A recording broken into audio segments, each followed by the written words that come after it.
Welcome to Slow News Day Live. My name is Steve Poikinen. I'm here in beautiful Boulder Creek, California, where the flannel shirt is our state flag, the pit bull is our state bird, and cannabis is our state flower. I am joined this evening by my good friend Jason Carney. Jason, what the hell's happening, man? How are you? Hola, ¿cómo estás? You said you're in Phoenix? Otherwise known as the Devil's Asshole, yes, where it's a whopping 108 today. All right. I used to spend like a couple of months out of the year east of Phoenix in Apache Junction, right outside of Apache Junction for the Renaissance Festival there. And I didn't get to Phoenix too much. My most memorable experience in Phoenix, Arizona was I worked for a company at the Renaissance Festival called the Leather Rose. And we did sell leather roses, but we also sold corsets and bodices and halter tops. And the owner of the company made these really fucking like really loud hair accessories and hair slides. And we also sold bondage gear. And for the owner of the company's brother and his wife made the bondage gear. And then after a couple of years, I started making some of the bondage gear. Anyway, we decided to vend at a club in Phoenix called Club Chameleon, which is a swingers club. And it was vivid. I will say that. Memorable. It sounds as though. So moving on from Phoenix. Wow, we just lost 2 viewers real quick. Come back, there is more, people. We're having a little bit of banter. That's how this works. Right. It's not just bondage clubs in Phoenix. There's some news here. Jesus Christ. I wanted to while it's still kind of new, we found out what the changes to, or the, I guess, addition to the Iowa and Nevada caucuses were, and that is they're going to allow call-in participation. Oh, really? Yeah. Do you work? Well, you're supposed to pre-register, go through some sort of multi-point authentication process, and you will be able to, if you're at work or if you're at home or whatever, you know, ostensibly be able to call into the Iowa caucus and participate in the primary process there, which on paper sounds like a pretty good idea.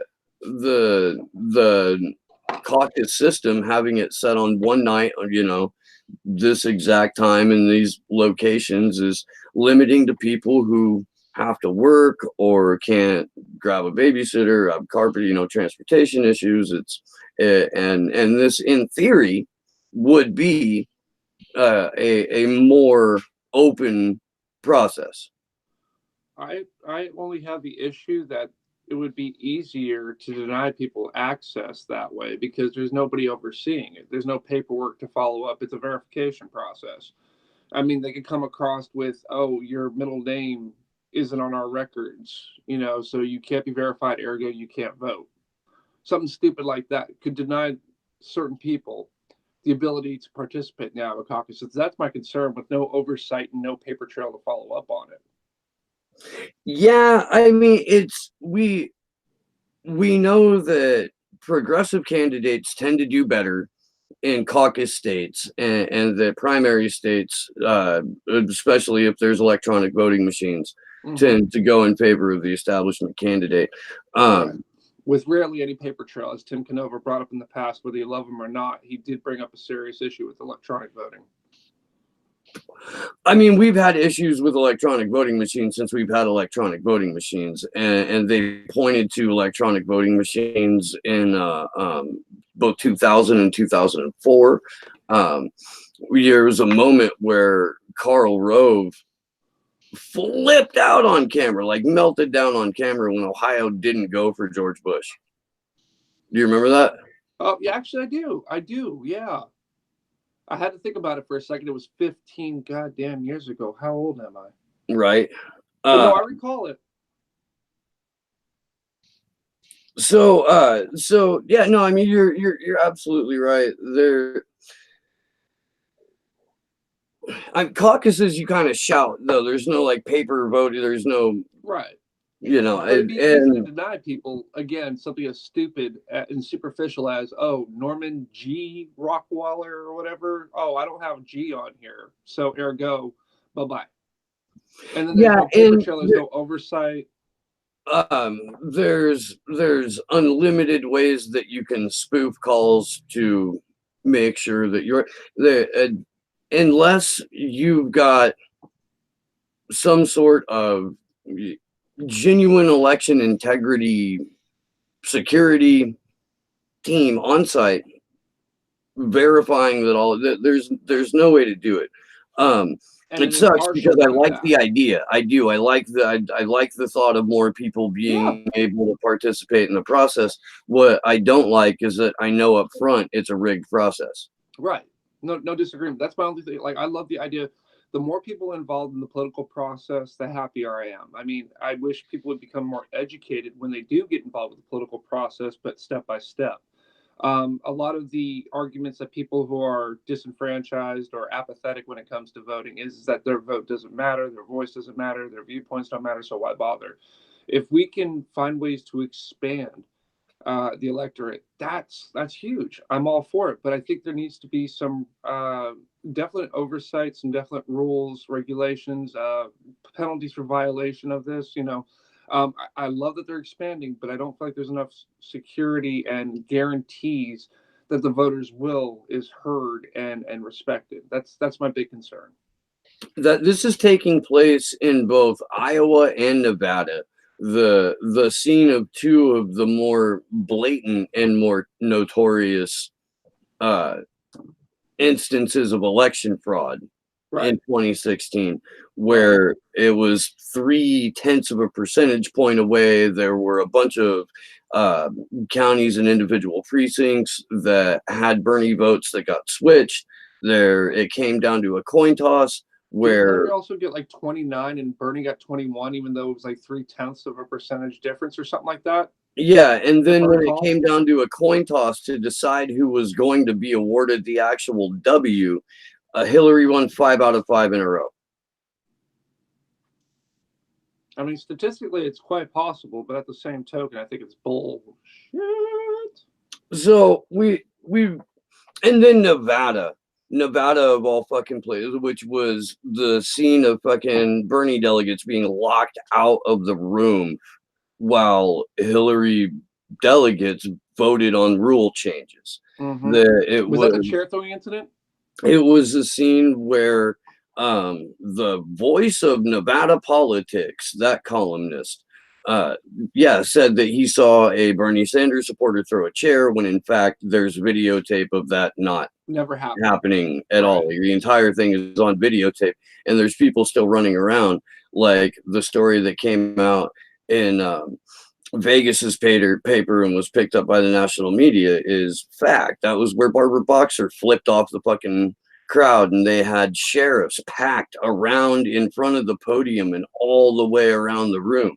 It was 100% intimidation by the part of Hillary Clinton's campaign and the people that were in the room.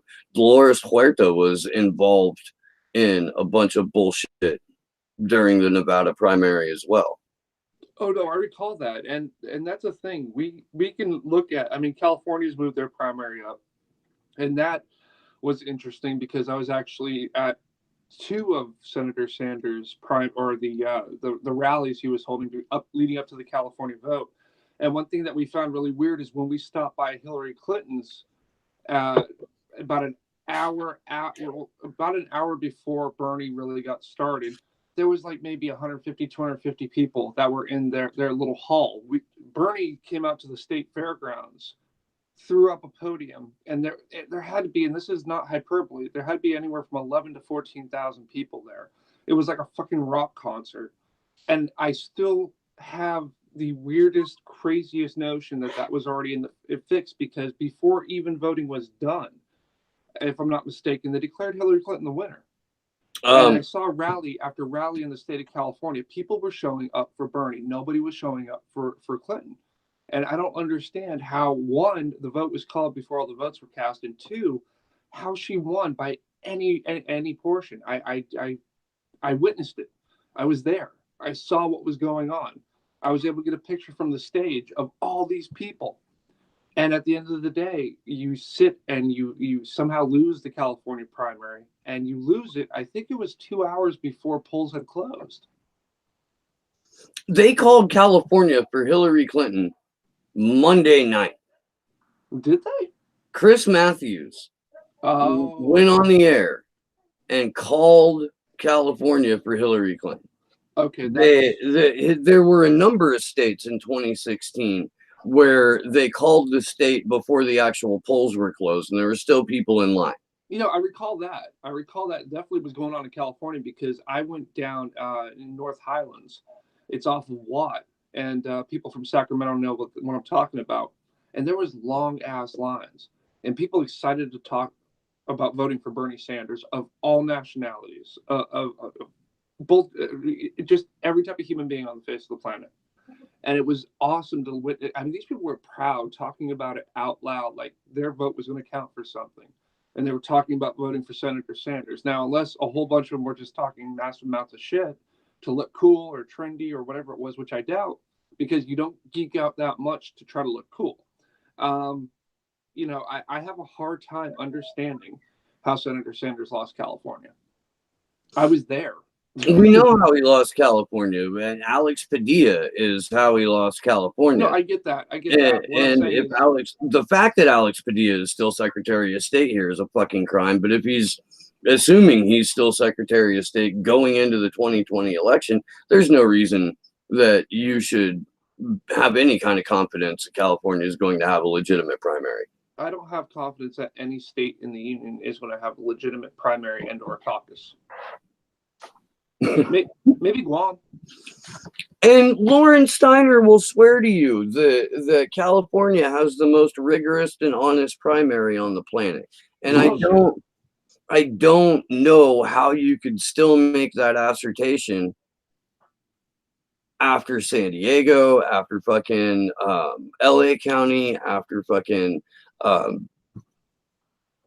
was it South San Francisco? Like, there's all kinds of places. Dude, I've had my voter registration changed. Yeah, so did I. I went from a socialist, which I put down as independent, and I put that in there as a member of the Socialist Party, to Democrat. And then I went from Democrat 6 months later to independent again, without me changing. Yeah. I didn't know it worked that way. The people who worked at the polling stations were instructed to hand out provisional ballots instead of fucking same party ballot. Right. I witnessed that with my own eyes. It didn't happen to me, but it happened to a couple of voters ahead of me and two behind me. And I saw that New Mexico became the 14th state to say that whoever wins the popular vote wins their state. Winner take all. Yeah. I think shit. Okay, cool. Like, I'm not a huge fan of the Electoral College. Let me chime in here real quick. I'm against the winner take all system for a simple reason. The more delegates you are able to hoard, if you will, the more your platform or your viewpoints or whatever get onto the platform, the better the odds. So Senator Sanders polling as many delegates as he did going into the nomination process, that meant that he had access to writing things on the platform that never would have been on there if Hillary Clinton just winner took all the states that she won. So yeah, I'm adamantly opposed to winner takes all because it takes away the voice of anybody else. Yeah, but this is in a general. Third and consistently do so. This is in the general election, though. This is in flying in the face of the Electoral College deciding 40% of the presidencies this millennium or this century. Yeah, when it comes to the general, I'm not opposed. I'm not opposed to the general because it's irrelevant at that point. I'm more concerned with the primary process. I don't ever want to see a winner take all in the primary process. Why? There's no reason to believe that there's legitimacy to the primary process when the DNC said in open court that they can fucking pre-select a candidate in a smoke-filled back room, and the primary is just fundraising and for show. Well, you know what the sad part is? The Republican Party, by nominating Trump, kind of deflated any idea that they do like the Democrats in that respect. I don't want to say tip my hat to the Republicans, but I have to at least acknowledge someone that they didn't want, the establishment didn't want, got the nomination and beat Hillary Clinton. I mean, their boy was Jeb Bush. That was their boy. That was their go-to guy. That was the guy who was going to cure cancer, for fuck's sake. And at the end of the day, Trump got the nomination. And you would have to do some mental gymnastics to tell me that all the Republican Party establishment wanted him in 2015 going into 2016. Oh, well, no, he was clearly not the establishment's choice, but he was clearly, thanks to the Vault 7 WikiLeaks emails, he was clearly the Democratic establishment's choice. Oh, yeah. And the memo dictating to treat him as a Pied Piper candidate, treat him seriously, give him airtime, all that, that did a significant amount of getting Trump to the general election. It didn't do, as much as fucking Trump himself did, but it certainly really fucking helped him. Well, and if you're going to make an argument, pardon? The mainstream media as well. Let's throw them in with the free advertising. Well, yeah, that's what I'm talking about. That was the memo that told the heads of media organizations to elevate Trump to Pied Piper status, treat him seriously. They would show Trump's empty podium for up to an hour while Bernie Sanders is packing stadiums. And fucking you're absolutely right. I mean, I think Trump running as a fake populist, I think Trump actually talking about jobs that he was never going to deliver on, and fucking freedom that he was never going to bring, and fucking the wall that still isn't getting built, all that shit. That, as opposed to, I'm gonna make it exactly like it currently is right now. And by the way, my opponent is a bad orange man. No, $15 an hour minimum wage. We settled on 12 already. No, Medicare for all is a pony. No single payer will never happen. I want a no-fly zone around Syria. Like that's what we were hearing. That's what you're hearing now.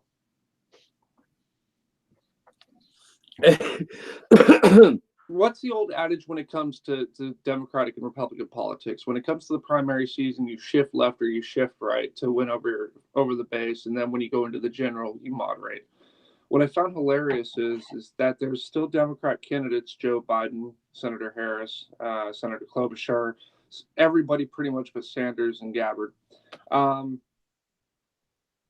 Basically sticking with that mantra of third way. A couple of them are saying Medicare for all, but pretty much third way politics, moderate. Well, not only that, base, not hearing anything at all. There's people that are running on big things are hard, which is great in the physical sense, but if you're talking about programs that will help save people's lives, not so inspiring. But Joe Biden was straight up like, we need middle ground on climate change. And then his fucking own goddamn spokesperson, Simone Sanders, denies that he ever said that in public. Fucking great shit show. Awesome. Pete Buttigieg fucking flat out said, I'm not going to run on policy. Why would I do that? Like, fucking, you've got Kamala Harris. Pardon? Elizabeth Warren with her 10% over a decade, not adjusting for inflation, And how is 10% going to help a single fucking American, especially in the coastal states or any areas that have ridiculous amounts of either rent or mortgage requirements for some speculative bullshit? I mean, 10% over 10 years, you got to be fucking kidding me. You're not even factoring inflation. Yeah, There's we no did the savings there. You're we did the supposed to math be a on this. If champion. your average rent's $1,500, 10% over 10 years comes down to you save $15 a month on Elizabeth Warren's spectacular plan. Right. This is progressive politics in the Democrat Party. Oh, that's right. He did. Oh, yeah. Pete has gone as far as advocating Medicare for some. That's been his bold stance. Right. That is a bold stance. That is. I mean, I applaud him today. I'm amazed. That truly hit me right here, and I take everything bad I said about him. I take it back. I loved that he did not have a platform on his website, but he had color patterns, colors. Like, did you know that? No, I gotta look that shit up. Oh yeah, no, he had like, here are Pete Buttigieg's campaign color patterns, and fucking, but there was no platform. Oh, I gotta fucking see this. Fucking CIA Pete.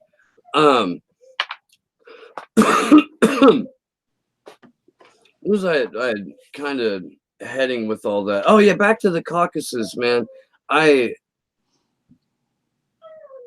We know coming out of the Unity Conference in 2017 that's when they made all of these changes and all of these adjustments, and they were doing things to limit caucus states, right, in terms of which states are allowed to have them, but the ones that do and got to keep them, they were going to make some sort of changes to, and this is one of them. And I don't see how, like you said, Jay, I don't see how you can guarantee any kind of legitimacy with it. But at the same time, I am very supportive of the idea of more people being able to participate. I don't know how you can effectively do that. I have no faith in the process. I don't. That's the thing. Like I said, we should be applauding that they want to expand the electorate. There's never anything wrong with trying to get more voices to be heard. There's nothing wrong with that. The problem that I have, though, is how do you protect those voices and ensure that they get heard? Not be like, oh, well, this is a progressive candidate. I don't want to listen to that. Oh, this is a Marxist person who's, no, I don't want to hear that. Oh, establishment person who happens to make over $150,000 a year. Come on in. Voice your opinions. Let your vote be heard. I have serious issues with it. I have serious reservations. If there was an oversight committee, something that was not affiliated with the Democrat Party, able to oversee that the will of these voters are heard genuinely and respected, then I'm all for it. But until you can come up with that process, I don't see how it works, and I trust it. Yeah, no, I agree 100%. Yeah, here's hoping that shit works. I don't know. I don't see that. Yeah, I'm fucking. We were talking a little bit about before the show, about how Mike Pence is a Zionist freak asshole. He is a rapture ready Ken doll. I love that. Who, by his own admission, has the personality of someone on decaf. And when he was a radio show, talk radio host, he self-advertised as Rush Limbaugh on decaf. Mike Pence was speaking recently at a gathering put on by Christians for United Israel. That was really hot. Let me pull up that clip. Do.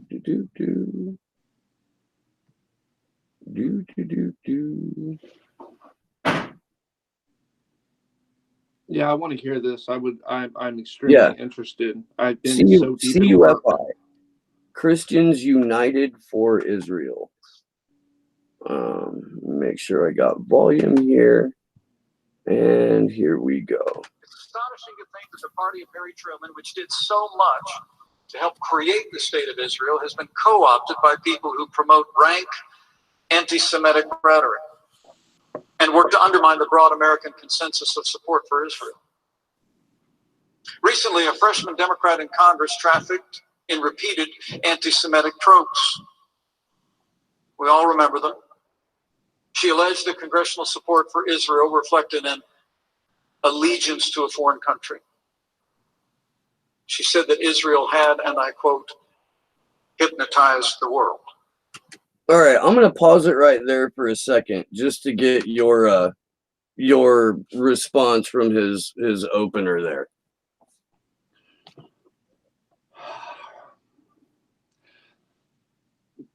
I feel like I have to say this on this issue almost every time we talk about it. I am of Jewish heritage. I'm proud of it. I'm not anti-Semitic by any stretch of the imagination. I firmly believe in the state of Israel. I believe in the two-state solution, and I don't believe that Israel is come close to doing anything in good faith. I believe they committed war crimes. I believe that they should seriously stand in front of the ICC and answer to those crimes.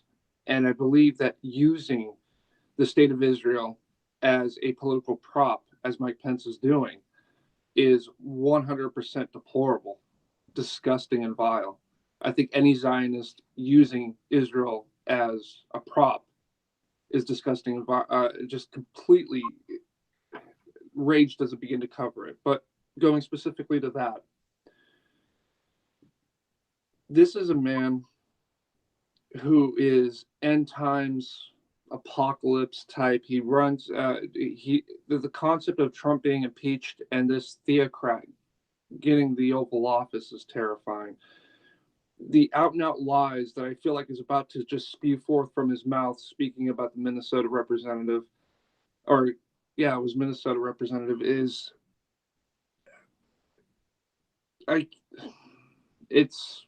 go ahead and play the rest of the clip because there's a lot of rage here. I want to get my thoughts right before I respond. Okay.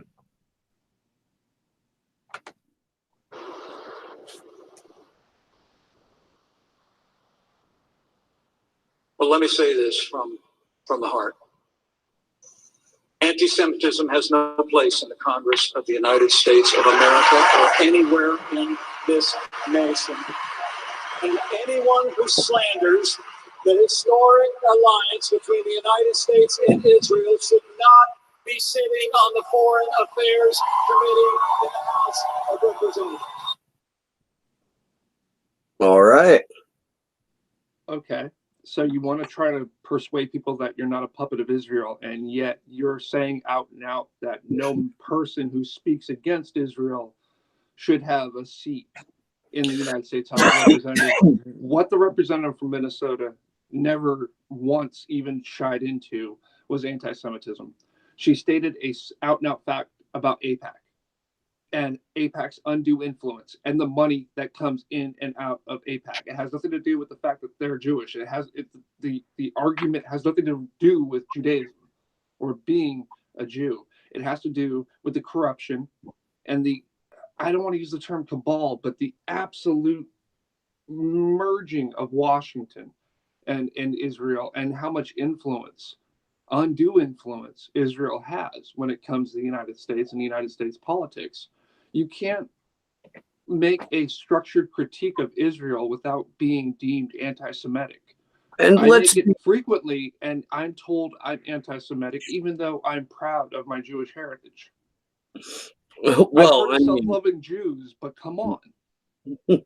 And let's, you're absolutely right. Ilham Omar was talking about a lobbying organization having undue influence on members of Congress. And because apparently this past 2 years and through 2020 is going to be a reemergence of everything you just said is anti-Semitic, we have to sit through something like the Vice President of the United States fucking lying straight the fuck through his praise hole about words that Ilhan Omar did not say about Israel or the Jews or here's a question I have to ask. Do you think that he would be able to level this attack if she wasn't Muslim? I don't think this type of attack. You're getting away with it with Jeremy Corbyn. Yeah. They can levy that attack at pretty much anyone who isn't themselves Jewish, and then, as you said, they can go after you with the self-loathing Jew thing. But Ilhan Omar makes it a special punching bag because she's Muslim. If let's say, oh, I don't know, pick a fucking representative. If fucking Panetta, our dude, Jimmy Panetta, if he said it, which one, he would never say that because Leon Panetta is his father. Right. And, you know, they're not going to say an ill word about Israel or AIPAC or lobbyists in general. But if he were to have said that, and someone in California, one of the more conservative members of Congress, would absolutely levy anti-Semitism against him. Absolutely, it probably wouldn't carry as much punch because Jimmy Panetta doesn't go to work wearing a hijab. Right, but here's my bigger question. There is true anti-Semitism in this country right now, and as a proud supporter of Antifa, that's a group who's doing something about anti-Semitism and fascism. Using Israel as a political prop for evangelical morons in this country and trying to stir things up and try to blur the lines of what is and is not anti-Semitism is only going to embolden fascists. It's going to help blur the lines of what is what. And then it's going to get to a point where people are like, well, everything's anti-Semitism. Then, screw it. We're going to say what we feel. And then that's when you start seeing the gloves come off. I have a serious issue with everything being anti-Semitism. There is true anti-Semitism happening in this world. There is true hatred and disrespect and assaults and homicides and terrorist acts against Jews, whether it be in this country or other countries. There is a rise of fascism in this country in which anti-Semitism, aka globalists, they like to call the Jews globalists now, and it's becoming a cancer. So when we start taking honest critiques, like the representative from Minnesota did, it was an honest critique. There was nothing anti-Semitic about it. As a Of a lobbying organization, like that needs to be said every time, so that when Mike Pence or Nancy fucking Pelosi, by the way, says, oh, this was an anti-Semitic attack on Israel and Ilhan Omar should be censured in the House for her anti-Semitic remarks. When that bullshit happens, you have to, every fucking time, Jason, she was talking about a lobbying organization. AIPAC. No different than fucking the NRA. No different than fucking Emily's List. No and a fucking lobbying organization. Well, see, that's an unfair charge that's been leveled at the left since we do support the people of Palestine and their pursuit of statehood. I'm angry, again, about the 1993 Camp David Accords. I've always been a big supporter of that. I found it to be incredibly fantastic deal, but because of the politics at the time, unfortunately, the prime minister shortly after the Camp David, who was a solid left-leaning dude, was assassinated. Yitzhak Rabin, I believe. Mm-hmm.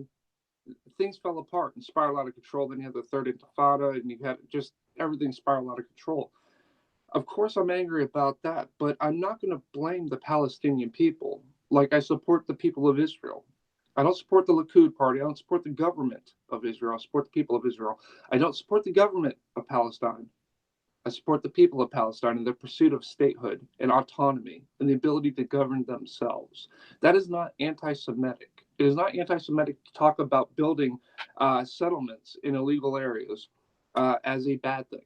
It's not illegal to talk about the Israeli military, the IDF, with tanks, missiles, high-powered weapons, helicopters that can attack, going up against a bunch of rock throwers as unfair and an act of crime against humanity. I don't believe any of these things. And criticizing AIPAC and their entirely too cozy of a relationship with both parties and being able to direct Middle East policy the way they see fit, I don't see a critique of that as anti-Semitic. And I'm tired of people taking it and saying everything is anti-Semitic. When you make a slur, when you generalize a group of people, when you demonize, when you attack, when you assault, when you put terror into people's hearts, that is anti-Semitism. Making an honest critique, an educated critique, is not any form of a racial, religious, gender-based slur. It is not to this is so fucking frustrating to me. People need to get smarter, quicker, because this is just a political prop, and I'm tired of the state of Israel being used as a political prop. And both parties embracing it so much just to prove that they love Israel more than the other party, create this blind spot to what Israel, the government of Israel, is doing to another group of people, the Palestinians. Enough is enough. There's true anti-Semitism in the world. Let us snuff that out. Let us end that. Let us destroy it. Let us just wipe it off the face of the planet. Calling honest critiques about a political action committee, a special interest group, however you want to phrase it, is not anti-Semitism. And let's also be perfectly clear, and you may, and well, I'll be perfectly clear. You may disagree with me on this. I don't know. Weaponizing anti-Semitism and intentionally conflating a factual statement about a lobbying organization with an anti-Semitic attack on the entire nation of Israel, that's intentional. And these are people like Mike Pence and like Joe Biden who will tell you on camera, I'm a Zionist. Right. Joe Biden has a full rant about you don't have to be a Jew to be a Zionist, and I'm a Zionist. Zionism is a political movement. It's a political ideology. Since I believe 1915, 1916, I believe. 1897. I was a couple of years off, but I know it goes back to at least the turn of the 20th century. Yeah. Herzl, I believe. I believe you're right. But here's the thing. I believe in the state of Israel. Yeah. I believe the state of Israel should exist. I believe it should be left alone, and I believe that both Palestinians and Israelis should be able to live together side by side without the fear of killing one another. I believe they all are entitled, more than entitled. They have a right to live in peace and prosperity, just like every other country on the face of the planet, without any of the issues that have basically been with them since 1947, 1948. I haven't met a leftist yet who talks about abolishing the state of Israel. And if I do, I would shut them the hell down ASAP. I have no issue with that. But what I do have a problem with is when honest critiques of the political process occurs and undue influence by special interest groups are pointed out, it being lumped in with something as heinous and as disgusting and vile as anti-Semitism, we need to put that in check. Well, and there's so many different aspects to it, and there's so many different ways that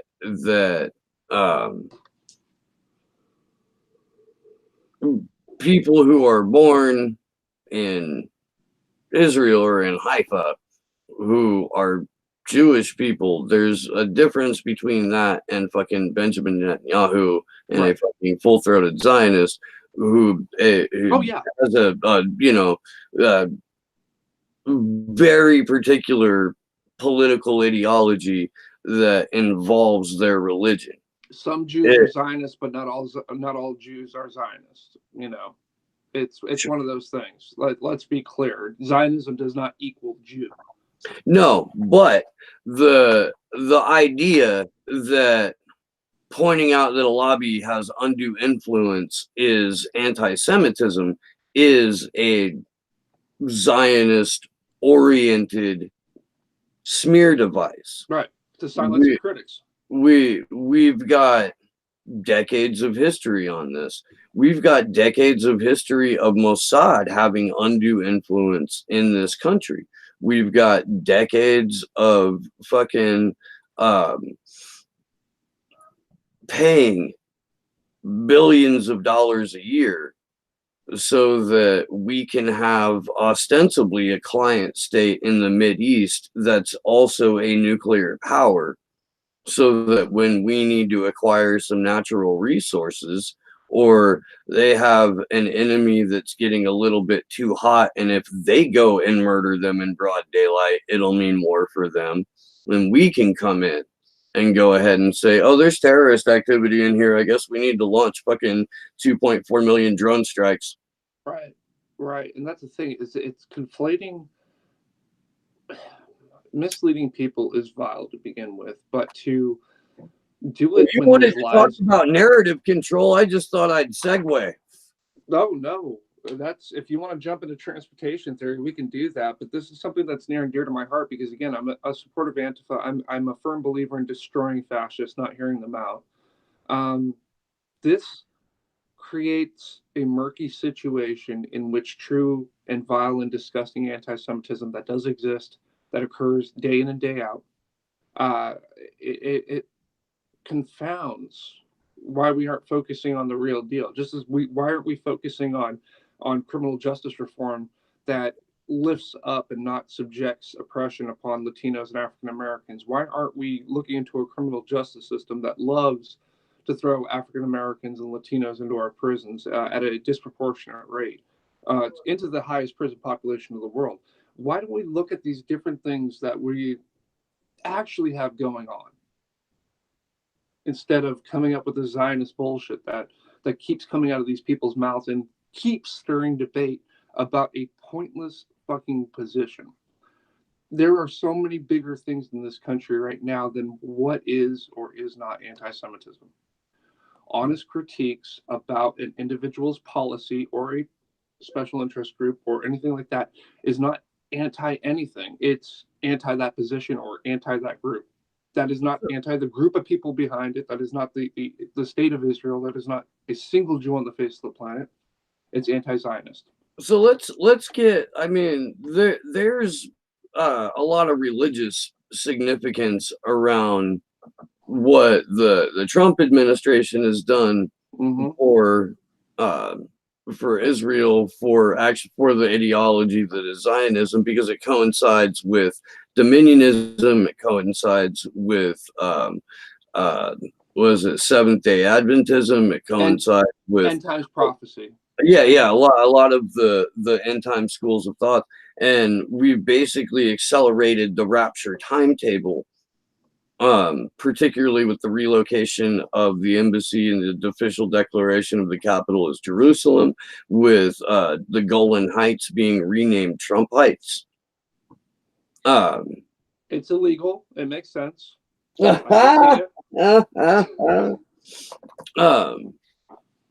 There's I mean, there's more than just we're going to carve out a spot along the ocean for these people to live. That there's some ancestral commonality there, and a biblical story or a religious story that places them here. There's more to it than like, okay, well, these guys have a right to live and a right to rule themselves and a right to be an autonomous country, and so do Palestinians, but we can't define what is Palestine, but we can definitely define what is Israel, because it starts on the coast and it goes to Miami. I love that, but one of the key things about my degree is the concentration was in international relations. So I pay a lot of attention to geopolitical situations all across the world. I like to look at trends. I like to look at demographics. I like to look at voting that's occurring, whether it's the EU, China, AU, African Union, or in this case, Israel. And when I see this pop up over and over again, they don't want a solution. They don't want fairness. They don't want any type of equal treatment. They don't want to give Palestinians the right to their own state. The solution is Israel declared itself an apartheid state, and it's going to try to exterminate as many Palestinians as it possibly can. Right. But That's here's the thing. Solution. You could call it a final solution. You could. Oh, snap. Oh, snap. Shots fired? I don't know, man. I don't know. But here's what I want to get at. So go to your CIA viewpoint. If Bobby Franny O'Rourke gets to call Benjamin Netanyahu a racist, he is, then I can make a Nazi joke. And I get where you're coming from, and I've heard this on the left before, but it kind of hits me the wrong way every time I hear it. Of course it does. having two great uncles die in camps, I don't ever want to see that on another group or another human being on the face of the planet. The last thing I want is any Jew being associated with being able to say that, whether it be Netanyahu, whether it be anybody. But what I wanted to get back was to the CIA component that you were talking about, or I was going to bring in. Israel being in a position of power and being allied with the United States' interest serves the United States as well. If we look at the Middle East right now, the three biggest powers in the Middle East, and I don't think anybody could argue this, would be Israel, Saudi Arabia, and Iran. And as long as Saudi Arabia and Israel are chummy, and we're chummy with the both of them to the point where we can see that a journalist is snagged up off the streets, chopped up within a span of an hour, and disappeared completely, and we're still okay with MBS and Saudi Arabia. It goes to the point of our obsession with having an imperialistic eye on the Middle East. We went into Iraq and Afghanistan on, if you hit me back in the early 2000s, Afghanistan made sense to me. Taliban, Al-Qaeda, 9/11, okay, I can see the connection. You bring up Iraq, and outside of the obvious things as, son is trying to finish the work of his father, that Iraq has been a thorn in the side of neocons and neoliberals who have a hawkish streak to them. There is no sense that was Iraq. It destabilized the region even more than need be, created ISIS, had some of the worst horrors of the 21st century, the early 21st century, we're not even that far into it, occur while ISIS was running things from Syria all the way down to, I think it was out 30 miles outside of Baghdad, or 30 kilometers or whatever it was. Not until we got there, but we I don't see what let me wrap this up with a short, nice little synopsis. We have gone and dabbled way too much, going way back into the early 20th century with Middle East politics. And we've sold our collective souls by hopping into bed with AIPAC, the Likud party, Zionists, and Saudi Arabia. At the end of the day, we have to look at ourselves in the mirror and weigh some people's hate for Iran with, do we want to represent anything anymore? Or do we just want to jump into the Emperor Palpatine mode of imperialism and just start whomping and stomping on people? Because this facade, this bullshit that they're using to constantly defend war crimes by Israel and human rights violations by Saudi Arabia just to stick it to Iran, the end game isn't worth it. And it's vile and it's disgusting, and it makes me ashamed consistently to say that I'm an American. Well, it's not accidental that the CIA and the U.S. government began destabilizing regions in the Middle East shortly after the creation of the State of Israel. It's not accidental that currently there's 35 members of the House of Representatives and the Senate that have dual citizenship with the State of Israel. a protection racket that benefits a very small number of people, and it has allowed for almost unilateral fuckery by the hands of both of those governments and their intelligence agencies throughout fucking generations. But we knew what was going to happen with Iraq. We knew what was going to happen with Afghanistan because we got to read about the Project for the New American Century.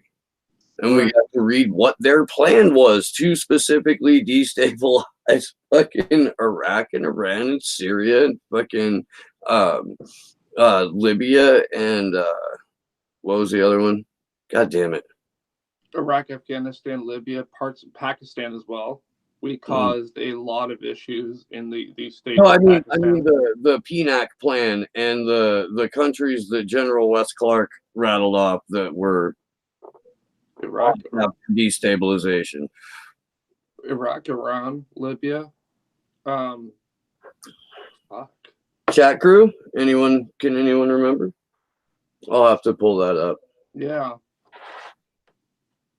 Yeah, no, I mean you're absolutely I don't know how you can change what has become a very successful political movement and ideology and still have anything that resembles a two-state solution, particularly given how much territory has been flat the fuck out yanked, but when you've got the president's son-in-law and his family who broker settlements alongside Chuck Schumer and his family, and they're making money off of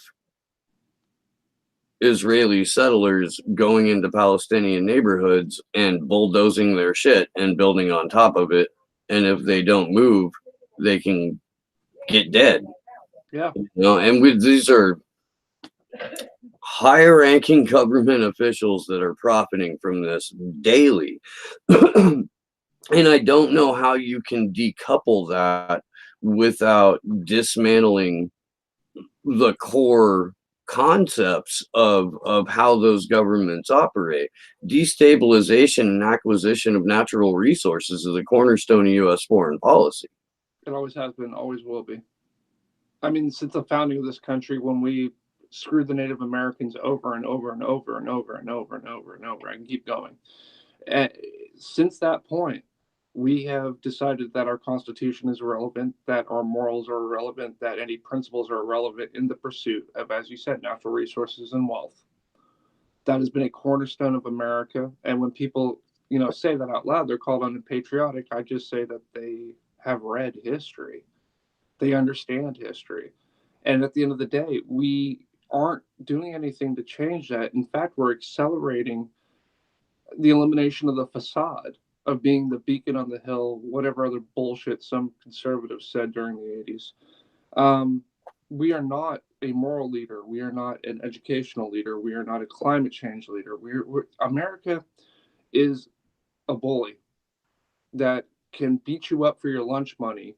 And instead of before, when the teacher would catch them and they go, oh, well, I just accidentally pushed them over. Now it's punch them in the face, looking at the teacher and going, what are you going to do? What we are better at than for sure what we're better at than the entirety of Britain. Unsheltered homeless in the city of San Francisco. Yes.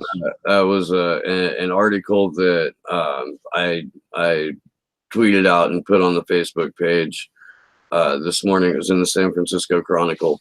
The can't remember the fucking journalist name off the top of my head, but she made the point of noting that yes, there are in fact more unsheltered homeless people in the city of San Francisco alone than the entirety of Britain, and London by itself has like 9 or 10 million people.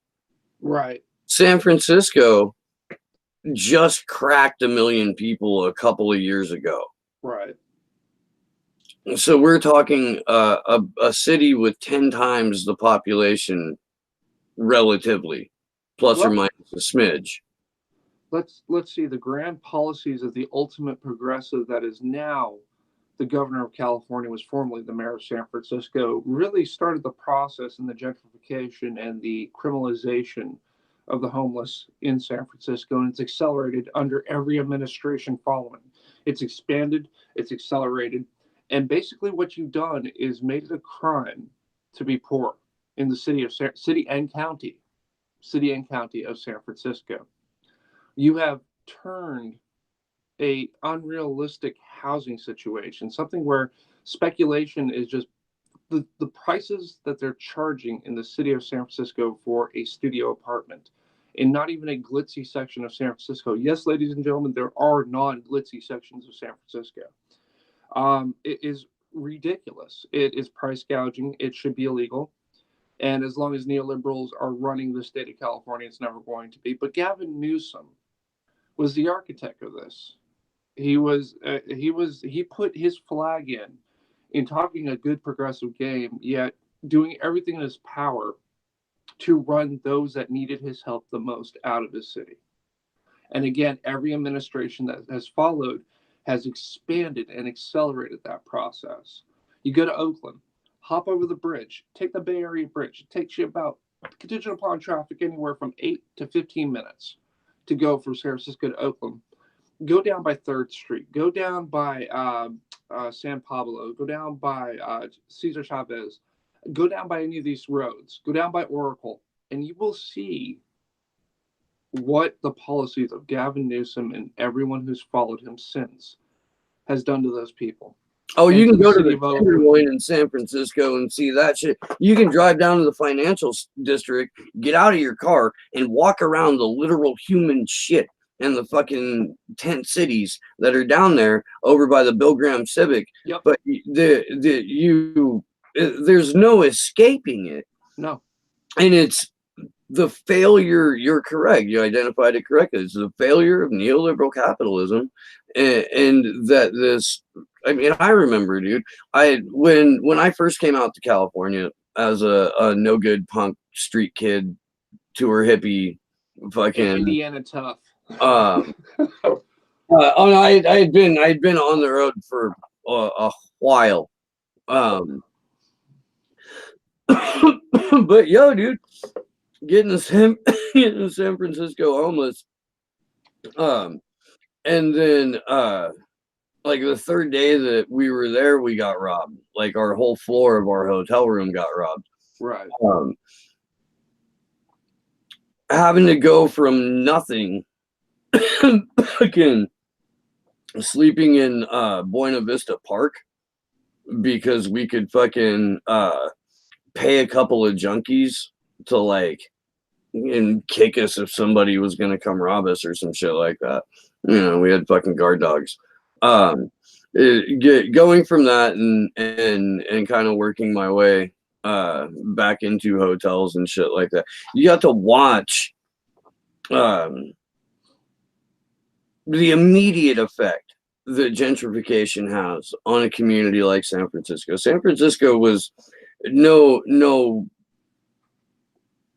low rent paradise in the mid 90s, but it was significantly cheaper. Ridiculous shit they're charging right now. And you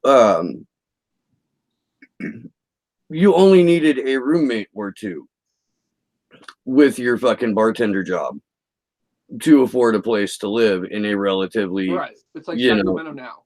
Not entirely cracked out neighborhood. Right. But yeah, in a short amount of time, from like the mid 90s to 2001, 2002. The tech boom. Yeah. Let's just call it what it is. Yeah, well, it was. But what it did is it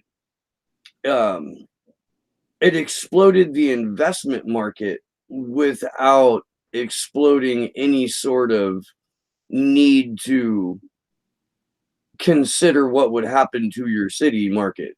There's a program, I just read it, an article on it, and it's about this service is in LA, San Francisco, and they're trying to expand nationwide, where for $1,200 a month, you could get a bunk bed, dormitory style, with other people. Oh, the pod in a people? room.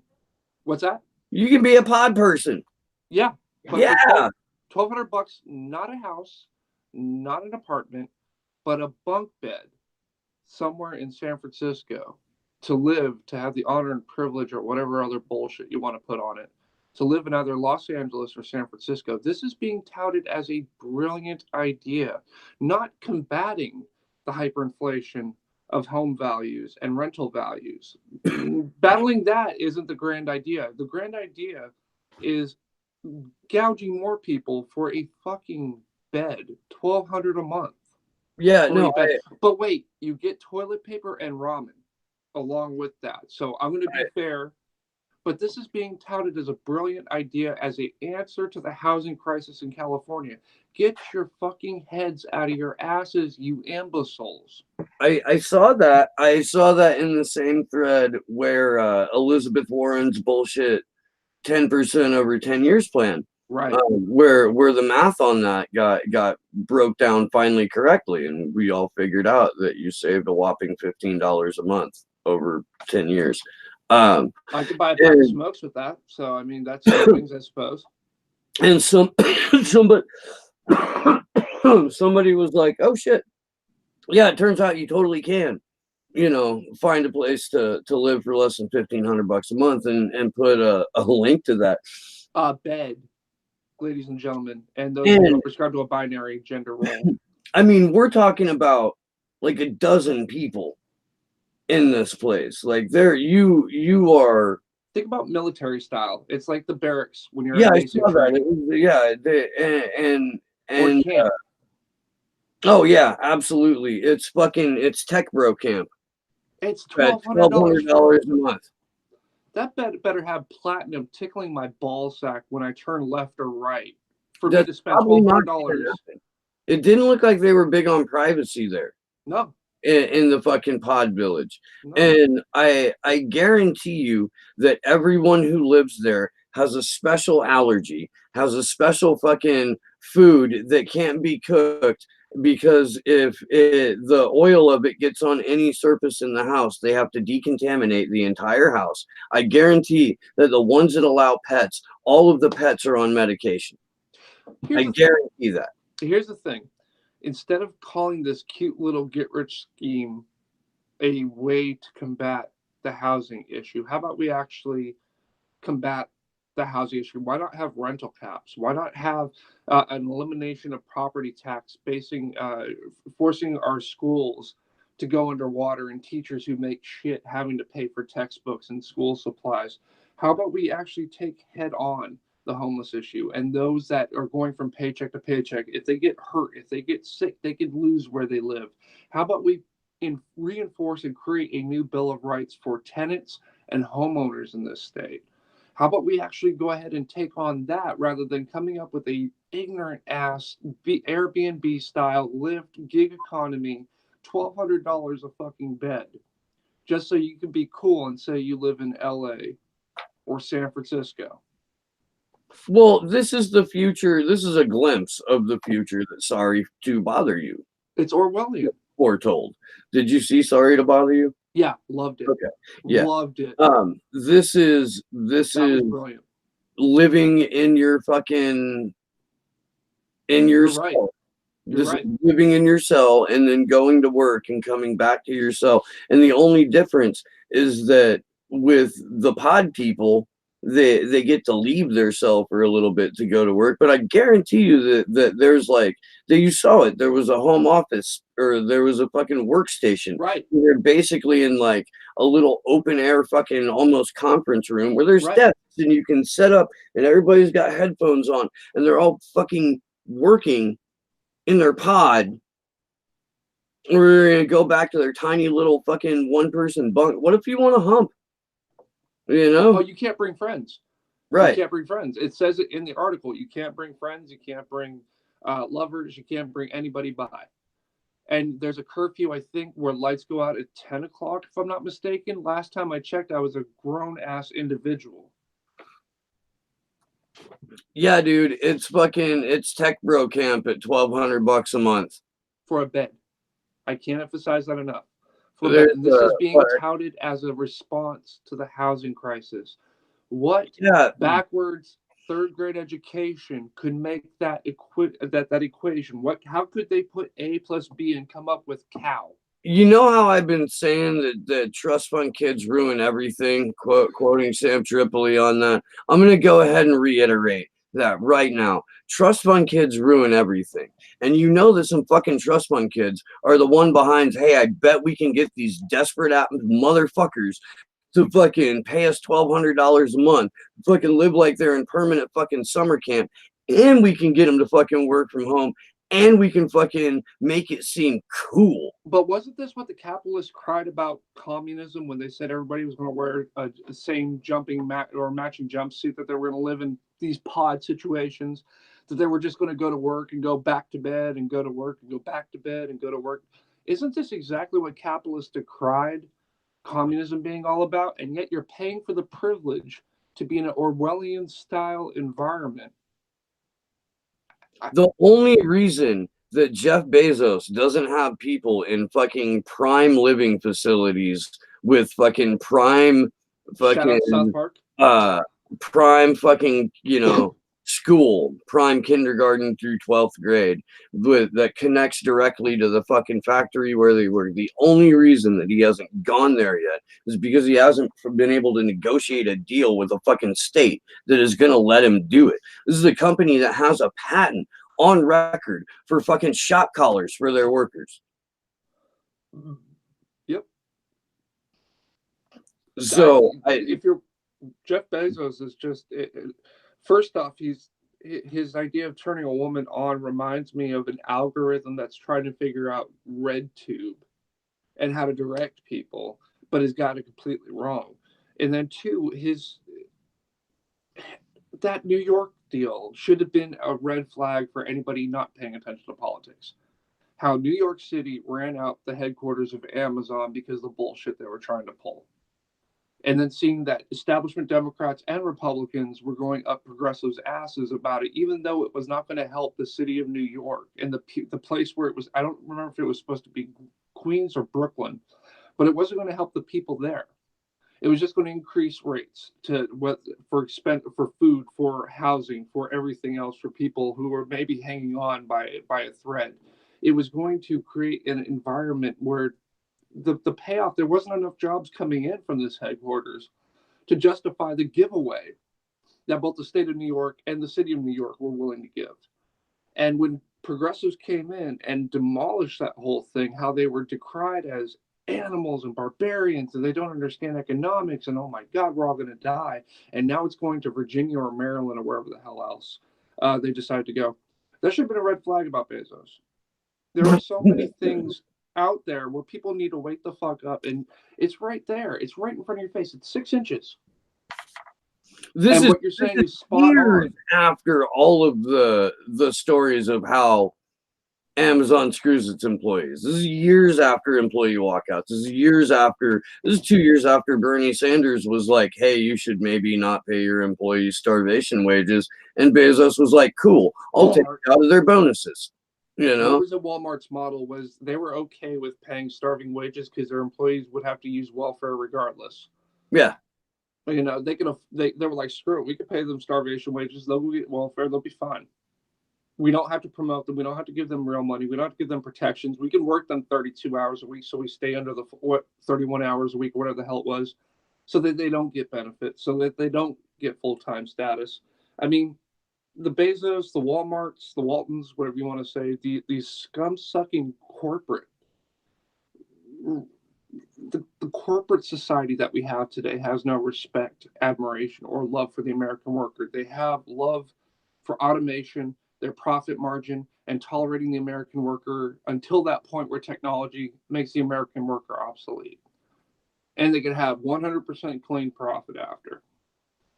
That's what capitalists, neoliberals, Republicans, and established Democrats support. They support the Ubers, in which the founder, president, CEO, ass clown, has essentially said the only reason why he's using human workers is to create an algorithm so that when we do have autonomous cars, he could use that and get rid of all the human workers. He was out and open with it. And people were all like, Uber, gig economy is such a great idea. You have DoorDash, you have all these other places, Airbnb, that take people's homes, their vehicles, and their labor, and use it at minimum cost to them with no liability, no protection, and no benefits offered to the employees. Lyft, in fact, I was talking to some Lyft drivers recently. There was a strike about 60% of the money being taken from Lyft drivers by Lyft. 60%. On top of taxes. You look at the state of California, if you're single, you're looking at a 25% threshold because you're not a rich motherfucker who can get it down to 2% or nothing. You're looking at least a 25% threshold of your wages if you're single. Throw into that 60% that Lyft is taking for the privilege of letting you use their app. That's 85% of funds. And these people are working their asses off, ladies and gentlemen. They're working long ass hours just to make something from Lyft. I couldn't agree more. Real quick, man. One of my kids and some of his friends are in the chat, and I just want to say, hey guys, thank you for checking out the show. Nobody's being harassed. You guys are welcome to hang out, and I hope you don't get in trouble. Thank you for coming on. Seriously, having said that, that's awesome. Having said that, or was that too Marxist? Uber CEO is currently in Sun Valley, Idaho, at a billionaire. We were talking about Tech Bro Camp or Wage Slave Camp or whatever. Yeah, this is Billionaire Camp. Billionaire Camp takes place in Sun Valley every year, and it's where mergers happen. It's where this year apparently is about straight up narrative control through Netflix. That's the press release on it in Variety magazine.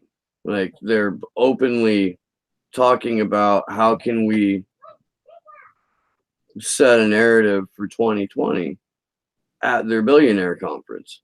But progressives are wrong. But progressives and Marxists and leftists are wrong, Steve. They're wrong because these people love America. It seems nefarious.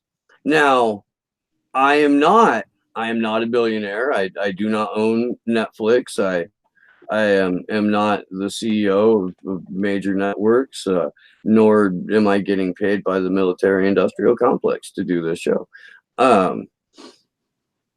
So I don't know for sure if it's nefarious, but I'm guessing. I'm leaning towards these monsters are holed up at a retreat, all at the same retreat in Idaho. You can go and you can see how many private jets landed at the airport near it. They were expecting anywhere between like 375 to 550.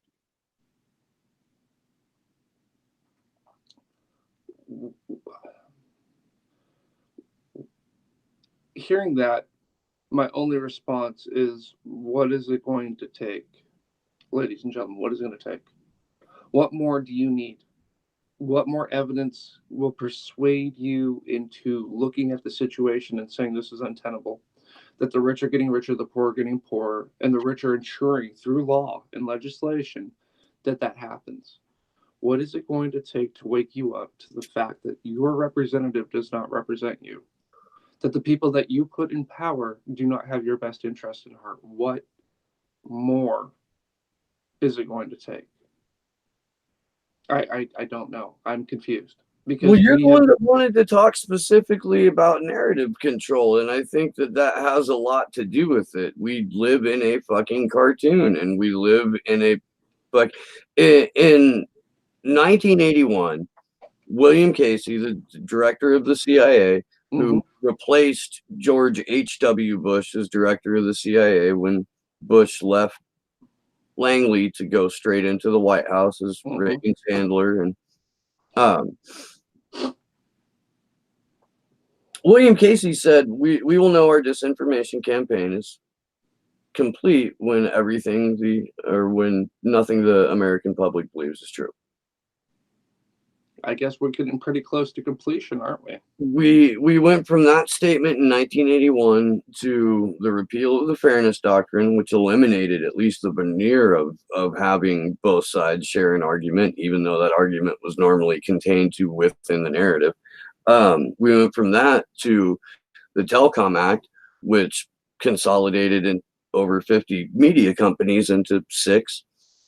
We went from that to the Patriot Act, which successfully got people to self-censor themselves and not criticize the narrative out of the White House.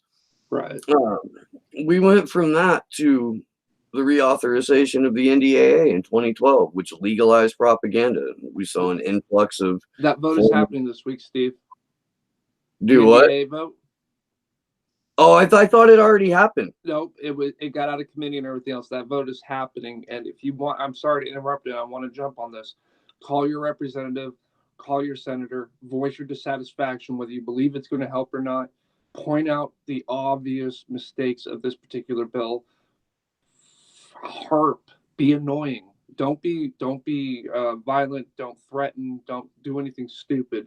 But point out the flaws of this in your adamant position of being anti-NDAA. Sorry, floor is yours. I'll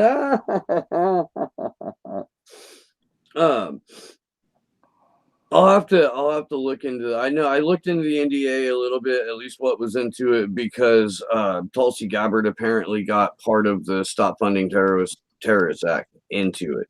I know that Trump got upwards of 80 billion more than he asked for. Mm-hmm. And the last year it was like 60 billion more than he asked for. Right. I don't know if there's any brand new provisions in it that further erode what few civil liberties we have left. But I would put a pin in that, and maybe we can do that show tomorrow morning. Sounds good. I do a little bit more research in. But yeah, we're now at a point to where, you know, former NSA directors and officials and former CIA operatives get to come on to regular television shows and be introduced as experts to talk about just how scary Iran is, or just how bad Maduro is, or just how fucking or to not say anything at all about the fact that our military presence in Africa has increased dramatically and fucking out of hand over the last like 6 years. To not mention that we have an active coup in Nicaragua and another active coup in Honduras. And Venezuela. Let's throw Venezuela into the mix. Still Venezuela. Still. If it wasn't American foreign policy, I'd be shocked by what you just said, Steve. If it hasn't been American foreign policy for the last 100 years, I'd be shocked by what you said. And I'm not. I see it as continuation of, and I put that fault at the feet of the American people for constantly putting these people back into power. Yeah, I mean, again, though, we keep talking about this, but everybody hates Congress, but everybody loves their congressman. And even when they don't love their congressman generally outspends, Congress critter. I don't want to put a gender bias on these fucking demons. Yeah, money has a lot to do with congressional elections. The only time it seems to backfire is when there's a popular progressive in the primary and they get that primary rigged and the nomination stolen from them. And then they run this corporate centrist hack who, no matter how much money you throw at people and at advertising, they just won't vote for this empty suit, soulless husk, possible lizard person, fucking third way practicer. Yes, third way practitioner of fucking neoliberal doom. And I But use it happened to practicer on Bobby purpose. Franny with Ted Cruz. Bobby Franny outspent Ted Cruz by quite a bit, and he lost to the fucking Zodiac killer. But Like, Steve, wait. He got close. And in the state of Texas, the Democrat Party will tell you that Beto's victory was just bringing it that much closer. Not the fact that he outspent Cruz, not the fact that he was, I don't know, a little bit more cognizant than Cruz. Not it just Jesus Christ, Beto O'Rourke is a fucking joke, and I wish people would just stop talking about him. Stacey Abrams outspent her opponent and lost. Andrew Gillum outspent DeSantis and lost. If we're being honest about Stacey Abrams, though, there are huge issues. As the current governor was the former Secretary of State, and there was a lot of issues absolutely. there. Greg Palast has proven that vote was rigged. Right. And Stacey Abrams did not want to follow up on that. She immediately got a job at the board of Center for American Progress with Mayor Tandon. Yeah. Right. No, I mean, but I want to be fair. If I'm going to be honest and have integrity with my critiques, there were a lot of questions in that Georgia election, and they're never going to be answered because Miss Abrams or Mrs. Abrams did not pursue them any further. Same with Andrew Gillum's race. Same. I mean, the irregularities in Broward County alone should have been enough to trigger a fucking international fucking team of observers to be like, okay, look. Led by Jimmy Carter. Yeah, maybe. I don't know. Led by Tim Canova. Yeah. Let Tim Canova lead a fucking team of election observers. Yeah, Let's do that. If you're hearing about Tim Canova as late, apparently he's parroting either Republican or conservative deals. I don't prescribe to that. I don't know enough about that situation to see what Canova's saying. But yeah, there's a little civil war. Well, one of many civil wars within the progressive movement about Tim, and again, this is just another thing that keeps this status quo going, is the fact that we're fighting, and there's so much infighting, there's so much stupidity within the progressive movement that we don't ever focus on the enemy. So how much of that is genuine and how much of that is narrative control? How much of that is manufactured confusion? How much of that is heavily infiltrated organizations with DNC fucking insiders like the DSA? You know, the Socialism 19 conference did not invite a single representative from Black Socialists of America. And they didn't invite me, so I'm kind of pissed. Right. Right. I'm pretty public. Black Socialist of America, guys and gals, and those who don't prescribe to a binary gender assignment, go on Twitter. Follow them, because they have some of the most brilliant insights and truest statements that I can't help but support 500%. They are brilliant. And for the fact that they were not invited, it just shows you American social. I left the Socialist Party in 2018, early 2018, I believe, because I saw Stalinism and amongst other things that I disagreed with becoming prevalent, and infighting and sniping and just nonsense. And I kept quiet for a long time. I didn't bother to, throw shade at them too much. I pointed out the obvious and I left. But now it's been a little bit over a year. And I'm more than happy to say that the American Socialist Party does not have anywhere near their head out of their ass. And to not invite Black Socialist America, I was right in my decision to leave. Well, this was a conference that DSA and Jacobin magazine. DSA is not socialist. Yeah. Any Marxist will tell you that DSA is not fucking socialist. Any member of the DSA should be able to tell you that they're not socialist. I understand that look, man, I believe, again, that there are too many people from the Democratic Party that have been insiders that have come over to the DSA or founded Just Us Democrats. I love that. Nothing fucking organic about these organizations. There isn't. These are party operatives that, with the help of wonderful fucking examples of grift by people like Elizabeth Warren and Ro Khanna and Cenk Uygur, have And found Kyle Kalinske. Let's throw him in. Kyle Kalinske is Tom Hartman's Padawan. Fucking with the help of these organizations that have discovered, hey, holy fuck, dude, there's people that are legitimately on the left that are super pissed off, and there's a handful of them that have money, and the ones that don't have money have hope, and they'll throw their fucking money that they don't have into this hope, and we can capitalize on that. We can do that. We can spend all of the money on our salaries, vendors, and AOC as just us Democrats. We can only spend $16 on Paula Jean Swearingen as fucking what was the other goddamn group I was just bitching about? We were just talking DSA. about. Oh yeah, as DSA, we can rake in donations as an organization. We can support our own infrastructure and always endorse a Democratic candidate, because we're not a political party. We're not a political party. We're an organization. We're a movement. We've got fucking red roses or some shit, and fucking we support Democrats.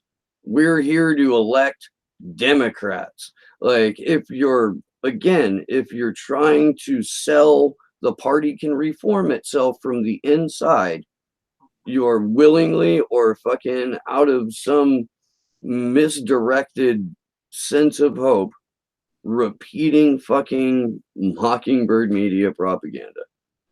I have friends of mine that I absolutely love, I adore, I respect their intellect, that are members of DSA or associated with DSA. And I don't have an issue with it other than outlining their actual purpose. You're not a socialist. You're not even really practicing democratic socialism. You're practicing FDR style Democrat policies from the 1940s, which, as a incrementalist would say, is not a bad way to get the ball rolling on trying to bring actual Marxism to the United States. But to proclaim yourselves, to be able to go to this socialist conference, and again, I'm not trying to sound full of myself, but I'm a pretty loud Marxist for the last 5 years. I associate with many Marxist groups. I'm very vocal about it. And Black socialists, they are infinitely bigger and better than I am. And they have a following that they deserve. And they should have been called first if it was a true Marxist movement, conference, however you want to phrase it. There's a multitude of actual Marxists in this country who aren't, how do I phrase this? We don't have a microphone big enough for us yet. So you could pluck people from DSA and pluck quote unquote progressives and call them socialists because Jacobin's associated with it. And it's just nonsense. It's muddying the waters. It's taking advantage of people's ignorance of political ideologies and what they mean. And it's taking away real voices. And forget my own. I'm talking the ones I've brought up previously. You can't be serious with this. I mean, Jacobin, just goddamn, get the fuck out of here. I can't anymore, because American Marxism could take root. I've been working on American Marxism for a while because you have to curtail Marxism to the country it's in. Like, we couldn't use Chavez style in this country. We couldn't use a Stalin or a Trotsky or a Lenin style in this country. We couldn't use Castro. We couldn't use a Mao. We have to have an American Marxism that works for the American people. And when these people hijack socialism because it's a sexy, trendy thing amongst this current generation and totally mutate it into something that's not even close to what Marxism actually is, it's disheartening. And there are real, genuine, great voices. Jules on Twitter. like I said, Black Socialist America, there's a multitude of socialist voices, real socialists, real Marxists, who will take the time to talk with you if you have questions or debate with anybody out there who wants to throw down with an actual intellectual. There is so many people out there that are actual Marxists, and for these people to hijack Marxism for their own ends, it's disgusting. We need to start calling these grifters out. So let me one of the person they got to address independent media at the Socialism 2019 conference was Amy Goodman. I love Democracy Now! I do. And I love Amy Goodman, but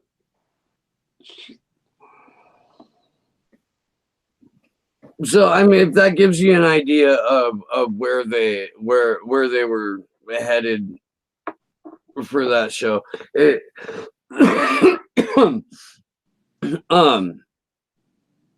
that's narrative control. That is effectively the DSA in general is effectively co-opting a general left-leaning overall sentiment in the country, and they're making it about tinkering around the edges of capitalism and making people feel really good about clapbacks on social media and memes and fucking sound bites. Rather than actual class struggle and winning that war. Yeah. Good job. Yeah. But the memes. It's fun to be a meme lord, but this is what makes politics so frustrating. This is why I hate my passion for trying to change things in this country. And that's why I feel for individuals like you, Black Socialist America, Jules, so many others that are out there that are trying to actually create equality and structurally reform this country into something that's passable when it comes to human rights, equality, a justice system that serves all, a subtracting the corporate class and the rich from having a say because they've already had enough say. And you have these grifters that come on, as you said, the Justice Democrats, DSA, among other groups, Jacobin, to take away from the message of what all of us are working hard for, that we don't have daddy and mommy's money, or we weren't able to con enough people out of their hard-earned money to put on our Patreon and our GoFundMes and everything else. It's taking away from an actual shift, a restructuring of the American system so that it can live up to what it was meant to, where all people are created equal, where we give our children an opportunity to have the best education in the world, to where we stop jumping into foreign interventions unless absolutely provoked. We cannot, an economy that serves everyone, single payer health care. I can't fathom how any of these people can look at themselves in the mirror and be okay with what they're doing, hijacking Marxism. Because there's a lot of us out here who are trying really, really hard to introduce actual Marxism to people and educate people on what it is and what it isn't. These grifters need to be stopped. They need to be silenced. It needs to end. And again, no violence, nothing, no stupid stuff like that. But we need to shout them down in the public square. We need to educate people that these people have not the people's interest, but their own wallet's interest as paramount. Well, and you know me, man, like I'm at this point, there's no ism for me that's going to deal with where we're at. We really need collective ascension as human beings. We really do. And I think that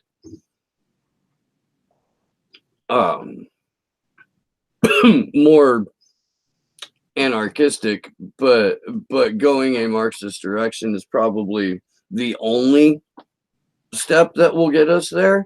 The exception being, you know, annihilation of a good chunk of the species and then fucking let the libertarian fucking element that exists kind of sort it themselves out. But I don't think you're going to get the dilithium crystal energy that way. I don't think you're going to get the fully automated gay luxury space communism that Star Trek foretold that way. I don't think that you're going to get the fucking replicator with a goddamn apple fritter. You know what? Those are, from By what the I way, understand, real quick, good apple if fritters. if you ever want to get on my good side, bring me an apple fritter. I got you, bro. No, I'm having. It's a frustrating process. And how do the people in the community feel? Do they have any names to add on to the grifter list?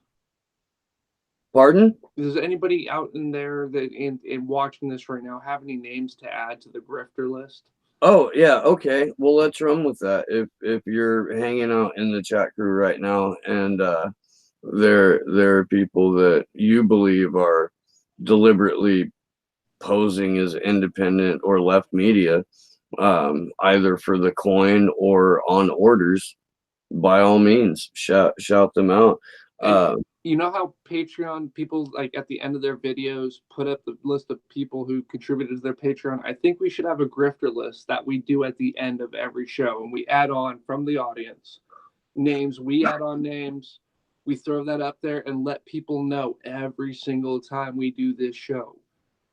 Here's your local grifter. Here's another grifter for this week. Let's highlight grifters of the week. Let's turn it into a 5 or 10 minute feature of the show where we just talk the hell out of just. We hold them upon high for their excellence in grifting.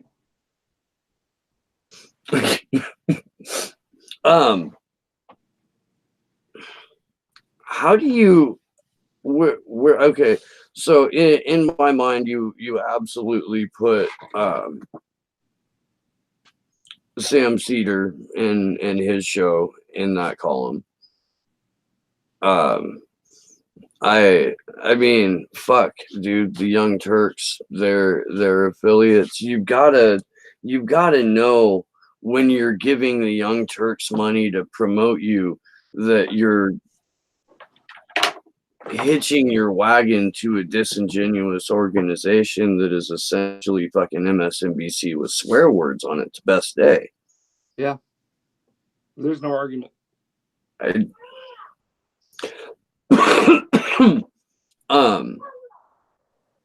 Yeah, I mean, I realize that, like, you know, nobody's advertising through this show, and I don't, you know, I don't know if I would take one. I don't know how I'd, you know, it would be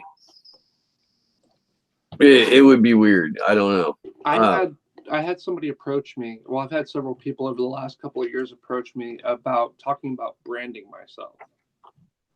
And I'm sitting here going, do you not pay attention to the page? Do you not understand that this is a Marxist leftist page?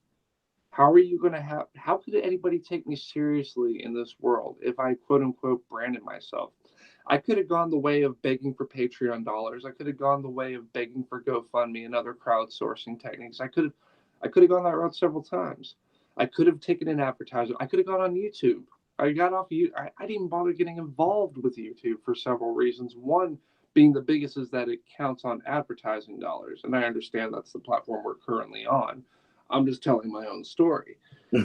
It's hypocritical for me to beg money from people. It's hypocritical of me to promote Marxism and at the same time make coin off of people's hard-earned money while trying to get them to spread the message of Marxism. These other people that are doing that or progressive policy,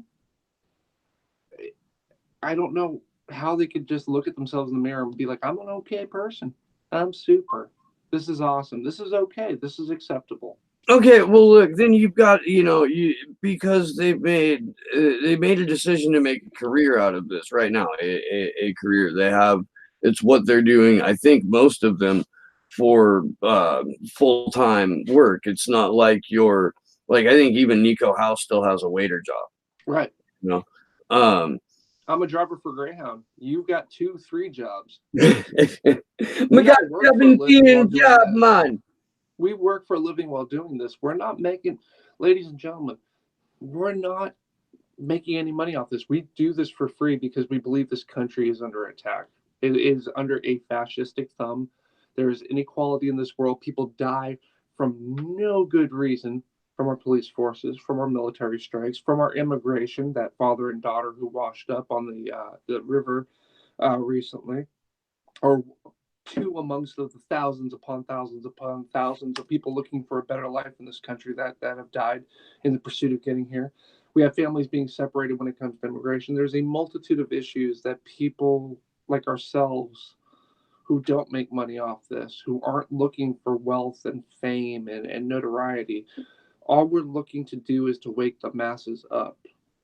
These are the people you need. And I'm not, even if it's not us, finding people who have the interest of this country at heart, because we live in this country. My daughter is going to grow up in this country. Steve's family and other people who do it like this, Nico House among others, have loved ones, friends they want to see succeed, thrive, and live in a society that's truly equal, that gives everybody a fair shake. We're all working real jobs. Plus, we're creating content so that we can educate the masses. These are the people that you need to support. And I don't mean financially, but by getting involved. Listen, for example, on the chats, I constantly ask for people, let's have some back and forth.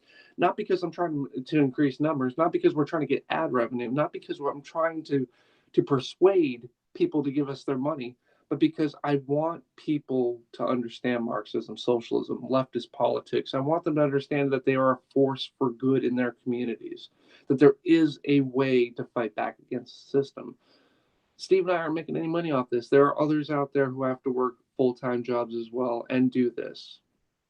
Our intentions are noble. There are grifters out there. The people who are doing this, as Steve said, as a career. You might want to take a look at them first. Having said that, I would totally fucking negotiate a fucking trade where I do content and fucking I get higher speed internet so I can run fucking OBS software, or like I do content and a fucking something shows up in the PO box and it's like, hey, look, dude, you're a fucking weirdo, and I drew this fucking sticker for your show. That'd be awesome. You know, yeah, I'm not opposed to that. That's I can rock with that. right.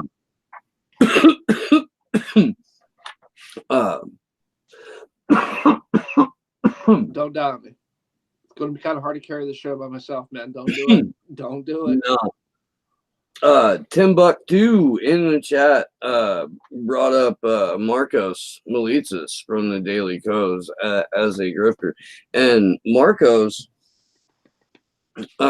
is 100% straight the fuck up CIA. He talked about and still talks about, oh yeah, I applied to the CIA, but nothing happened, and here I am, went from applying to the CIA and not getting in to all of a sudden having a left-wing media fucking damn near empire.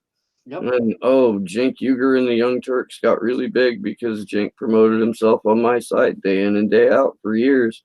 And look,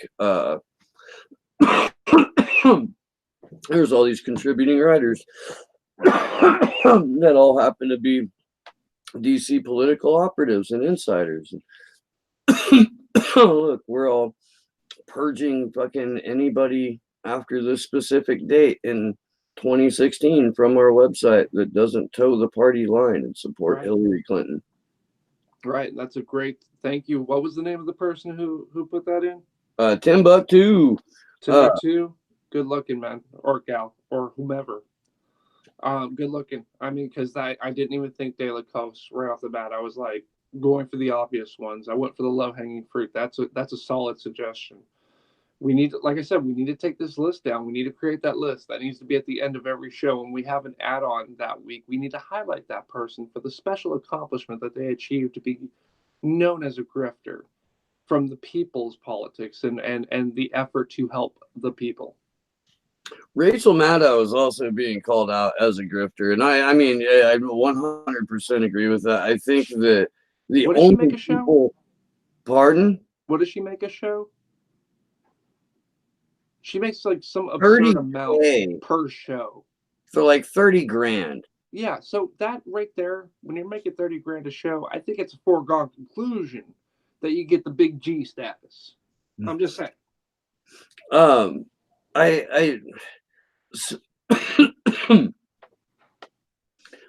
I think what happened with Rachel Maddow is that Rachel Maddow has always been Rachel Maddow, but as people have become more aware over the last 8, 10, 12, 15 years, however long, that their perception of Rachel Maddow has changed to reflect the fact that they are now aware that what she's selling is 100% manufactured confusion. And I will still, like, props for coming up with the phrase flying killer robot, but I don't know if she actually did that. She said it on her show once, maybe more than once, but fuck if she's ever said it in the last 5, 6 years. You got 7 Chris years. Hayes.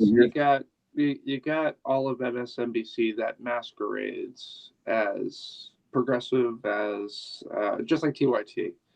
But with MSNBC, the difference is they are so in the pocket of the Democrat Party, the establishment Democrats, that it's Fox News of the left. Well, and they're also there Fox to News of the center left. Excuse me. I want to walk that one back. Fox News of liberals. They hear what they want to hear. It's an echo chamber. It's a bubble. It's nonsense. their mourning consists of trying to remind the conservatives that don't like Trump that they've got enough right wingers on the show and in their sphere that they're going to talk more sense into these politicians. And it's obvious that Joe Scarborough has the ear of people in office. It's obvious that what's his name, Halpern, has influence. They bring on lobbyists. They bring on fucking former generals who are also on the board of a company that advertises for the show. Well, let's look at it this way. Nate Silver wouldn't be anything if not for MSNBC. And Nate Silver is not that accurate all the time, ladies and germs. You can't have one good election and call yourself a fucking savant. Rain Man was able to kill it over and over and over and over. That was a movie. It was pretend. Nate Silver makes a lot of money for having made the transition to guy who ran the numbers on some polls and reported what he ran to guy who manipulates the narrative through what our friend Pat likes to call emotional math. Yeah. No, that makes 100% sense. I can't argue that.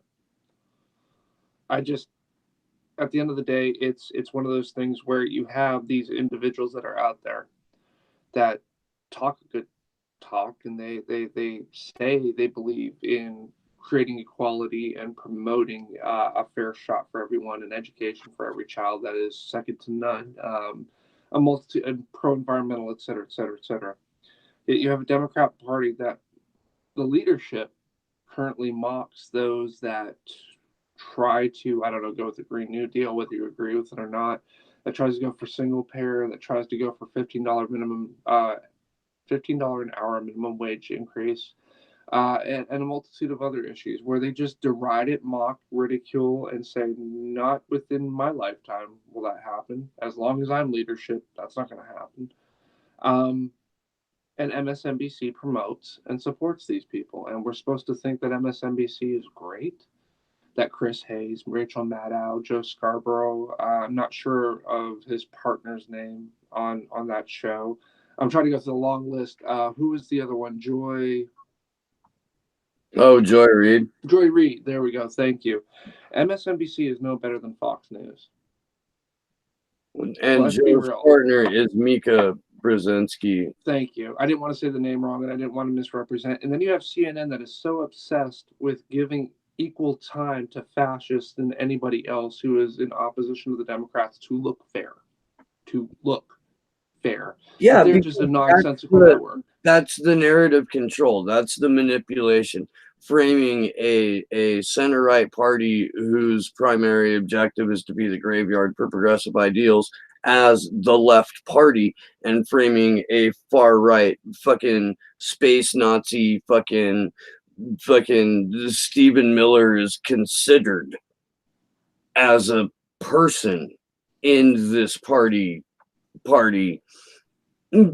framing them as, you know, a conservative right-wing party with maybe a couple of people that maybe say some controversial things, you know. But it's, I mean, John Oliver gets to do a bit where he brings on 3 climate deniers and 97 scientists, Right. because that's how the breakdown went. Right. And everybody loves that bit, and the thing goes viral, and fucking nothing happens. Right. Because there's another manufactured outrage. Because Colin Kaepernick said some shit. Because fucking somebody with a fucking plastic ass who got famous for sucking dick said some shit. Because you know, like that's what happens. Right. Or but that's the thing is, it's so fleeting. We don't ever have anything sustained. We had Michael Brown, we had Tamir Rice, we had a long list of names of African American males who were being killed on video extrajudiciously by the police forces across this country. And was there outrage for a minute? Yeah, there was outrage for a minute, but I see BLM in Sacramento protesting with a whopping 6 people at a corner when it came to Stephon Clark. And at the end of the day, what type of human being are you if you're going to be pissed off for 30 seconds and then, oh, on to the next thing? When you haven't resolved any component of the judicial system, our police forces, or how we treat African Americans and Latinos when it comes to crime, when it comes to punishment. Nothing has progressed forward. Nothing has been done positively in Sacramento that will ensure African Americans and Latinos get a fair shake, that aren't profiled and aren't shot first and then asked questions later. So again, that's also narrative control. It's social engineering. It's making the conditions that we live in and that we work in so fucking stressful, and that the fear that is thrown at us 24/7 by a media that exists to be the outlet for the people in power. People will retreat, you know, to within the smallest possible of communities where they feel most at home. They will not trust their neighbors. They will fucking not, you know, people complain about not holding doors anymore, right? Right. Okay.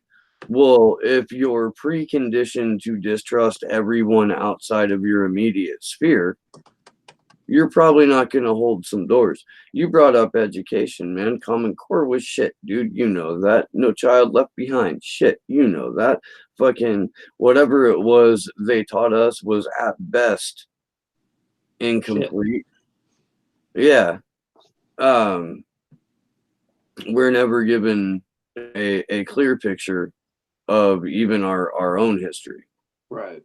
You know, let alone global history. We're not given a complete picture of recent American history in fucking US history books. Right. I don't disagree. When you have people pissed off about on the 4th of July making statements about the inadequacies of the, putting it really nicely, of the United States, when how it's treated its own people and foreigners, and being called unpatriotic for that. We failed when it comes to history and social sciences. We failed when it comes to math, when it comes to science. We failed educating people on critical thinking, how to do their taxes, how to write a check, how to balance a checkbook, how to not get into debt and become a slave to the capitalist system. how not to do these things and how to do certain other things. Well, I mean, everyone from fucking Ron Paul to George Carlin to Travis T. Hip to Bill Hicks to fucking Red Fox fucking recognized a deliberate war on education starting from right around 1967 on. Mm-hmm. The deliberate dumbing down of the country to make, as Carlin put it, people just smart enough to run the machines and dumb enough to keep swallowing the same bullshit day in and day out. And there's no point. That's not conspiracy theory. That's not tinfoil hat, ladies and gentlemen. That's right there in front of your face. Our public school systems are deteriorating. The answer by many who are established Democrats and Republicans is charter schools and private schools and privatizing the education system and eliminating the Department of Education, among other things. Basically eliminating the opportunity for those who can't afford it to get an education. At the end of the day, and I want to wrap up here in a minute because I got to go unconscious, but at the end of the day, we have to look at ourselves and the hypocrisy that comes out of the mouths of our representatives, and we have to hold them accountable, no matter how much you like them, no matter how much you want to have a beer with them or sit down and have a deep, insightful talk and a conversation with them, no matter how much you would, quote unquote, trust them to watch your kids. I don't know what the parameter is that you use to constantly vote these imbeciles in, but whatever barometer you use, stop it. You're doing it wrong. You're horrible at this. Get better, because at the end of the day, this is affecting every American. So there's 46% of the population that does not participate actively in politics. It's not because they're ignorant. It's not because they're slovenly. It's not because they're stupid. It's because there is no outlet for their particular viewpoints. And there is roughly anywhere, I guess, 48 to 52% or 54% of the country that keeps running this country into the ground because they think that they're 25 to 26% of them know what's best for the country. We are ruled by an extreme minority at any given time, whether it be Republican held or Democrat held. We are held at gunpoint and being run by those that make up 24 to 26% of the population. Whatever it is, pull your head out of your ass, get more involved, get educated, and stop feeding the system. If you stop feeding the system starves. There are more of us than there are corporations. There are more of us than there are cops. There are more of us than there are military personnel. There are more of us than politicians. What am I saying, ladies and gentlemen? What I'm saying is that if you stop feeding the beast will die. He's also saying workers of the world unite. Oh, hell yes. Yeah. I thought that went without saying. Yeah, it was a big General strikes, as Steve always said. Right. Mystery in the chat says, how about teaching kids about amortization in high school prior to flooding their mailboxes with credit card offers the second they turn 18? I hope you can hear the applause. Because that would make kids more prepared and less ripe to become debt slaves while they're wage slaves. If you prioritize, here you can spend money now on throwaway shit, you can take money out so you can go get drugs, you can fucking and you can pay later, at 24% APR. At 24% APR. I got a credit card offer the other day for fucking 26.1. Fuck me. Is that legal? Usury is incredibly legal. And thanks to people like Debbie Wasserman Schultz that and Joe Biden, who have gone to bat for predatory lenders, probably as hard or harder than anyone since it really became a thing. Right. Yeah, we're gonna definitely pick this up in the morning. We're definitely gonna be doing a show in the morning, ladies and gentlemen. I will be there. Steve will be there. And we're going to cover a lot of different issues, and we're going to cover some things that I did. There's something I want to talk about tomorrow when it comes from the psychology aspect, because I want to spend a show trying to relay educational things to people to help them out in their communities and help them make sense of this political nightmare, or as the cartoonist Steve calls it. And I want to touch on that tomorrow. Yeah, I want to talk about cocaine and hookers and ketamine, LSD.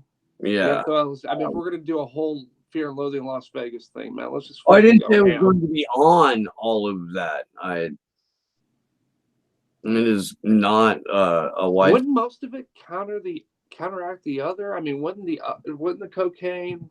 Okay, so look, the mescaline. You can alternately do cocaine and ketamine, but it is really weird. Like you're coke high, and then all of a sudden you're in a K-hole and fucking you're completely underwater, and you still walk the creeping beefalo, as it were, where you're a graceful noodle, where you think you're walking legit. You could swear you're walking. Sign that you see at the car dealerships that does this. Normal, but you're literally picking up a pant leg to force it a step over, and you almost fucking fall down for that shit. I'm straight. One of those, man. One of those. All right, I'll let you go, Jay. If anyone in the chat has any questions, I'll stick around for a few minutes before I split. Jason, thank you for coming on. Yeah, if you have any for me, Steve will direct them toward me. I'll make sure to have them answered post-haste. I love talking with the community. You guys are the best community. Guys, gals, and those who don't prescribe to a non-binary gender assignment. Everyone have a wonderful night. Right. All right, Jason. Thanks a lot, man. And we will pick this up probably around 11:15 tomorrow morning. Pacific Standard Time. Let's do this. Later, brother. All right. I always forget that the rest of the world is not on Pacific Standard Time. Regardless of any other drug you'll kill.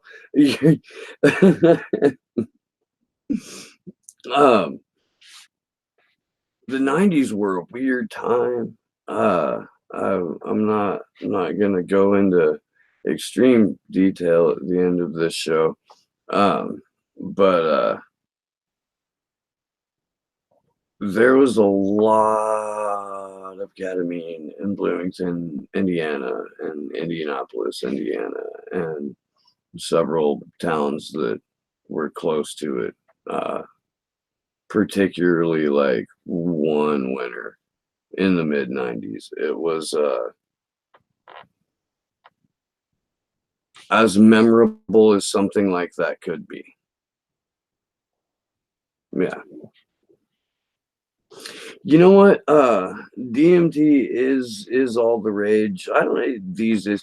I think you know what? Honestly, I think Joe Rogan has a lot to do with that. In my conspiratorial mind, what that means is it's just one more way to get people used to the idea of microdosing being something that the worker does and pays for as a way to be more productive while not seeing an increase in pay or benefits or freedom or the ability to collectively bargain.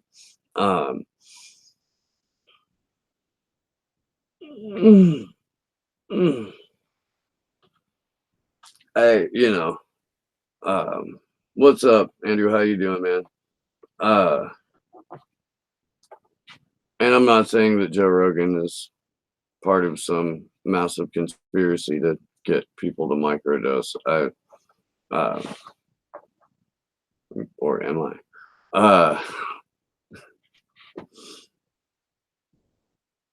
So I had Andrew, Mr. Broken Eyes, Mr. Broken AZS, whatever. I had his partner in Action for Assange on Slow News Day earlier today, we tried to live stream it. It did not work. The next time I do a show from the studio, my ass has to remember to plug the Ethernet cable into the fucking computer, and the internet speed goes way up, and I can actually do shit. Anywho, I had on Andrew's partner in action for Assange, Taylor Hudak, and I am currently uploading that show right now. It should be ready, I don't know, a couple hours or something like that, and I will have it up shortly. We had a really good conversation. Taylor's cool. I was happy to have her on. You know what, man? Joe Rogan, what impresses me about Joe Rogan is he can pull out shit that his guest would probably normally not say. And it's not because he really asks like gotcha questions, but he makes the environment so comfortable, and he plies them with whatever particular vice or vices they may have that they can legally get away with on camera in the state of California. Uh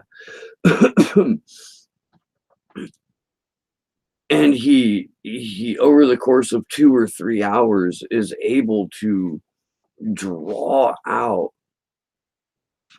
an incredible amount of fairly often information that people don't necessarily want to communicate out loud. Like almost everybody gets in trouble for going on that show, especially if they have some sort of official position.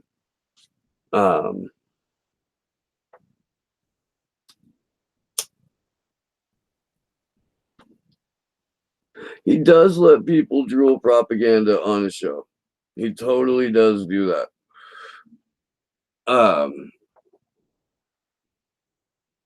Who said but Gina Haspel is a woman? Who said that? And he did, like, it's weird, dude, because he shut down Barry Weiss by fucking asking her one simple question and she melted down. And I understand that that's, more on Barry Weiss for not being able to fucking walk around carrying the weight of her own bullshit longer than it fucking takes for her to spit it out onto a screen and not respond to a comment. I get that.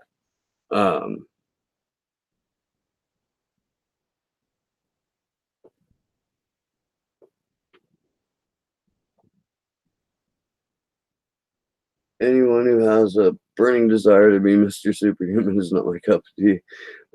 Pot into another time. Oh, what in terms of being like ultra fit? Is that what I? So Joe Rogan's got to sell supplements too. Joe Rogan has a whole, but he makes more money off the supplements, I believe. And I'm not 100% on that, but it's I think he makes more money off the supplements than he does his show. His show is something that facilitates it and allows him access to a lot of places and allows him to continue a lifestyle. But yeah, no, there's the fucking muscle heads that he has on the show. It's absolutely a slavish mentality. It's kind of it's a religion. It releases endorphins. It probably reacts with the exact same synapses in your brain that you get when you have quote unquote religious experiences in church. And you can see results. Unlike church, you can watch your body change, and people become obsessed with that.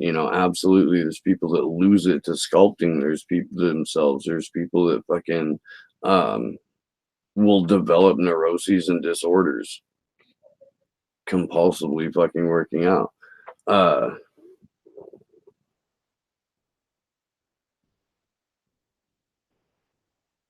God, that's fucking I can't. Yeah. Well, that goes back, Andrew. That goes back to fucking intersectional fascism, and that's basically what the Democratic Party is pushing, and that's what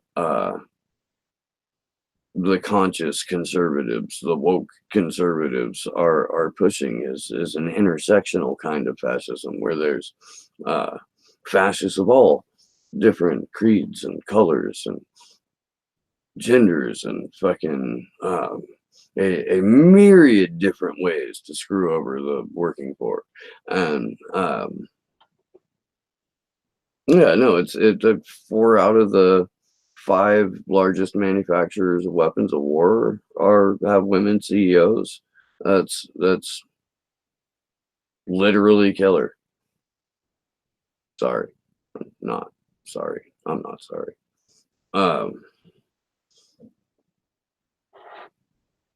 Working out like a maniac in order to be able to eat like a pig. I don't know. So I have a physically demanding gig, and I've been walking around on the broken leg for 13 years, and gym time,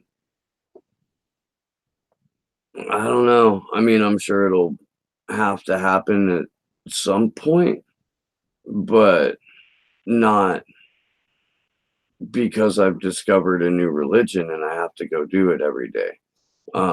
It's also why I never got into surfing. I did not have time for a new religion.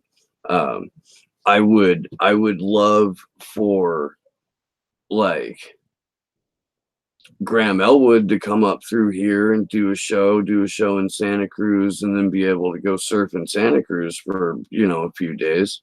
Like I would extend that offer. Because I know he digs it. I know it's a if possible, everyday thing for the guy. That'd be cool. Normal. Aw. Oh yeah, absolutely.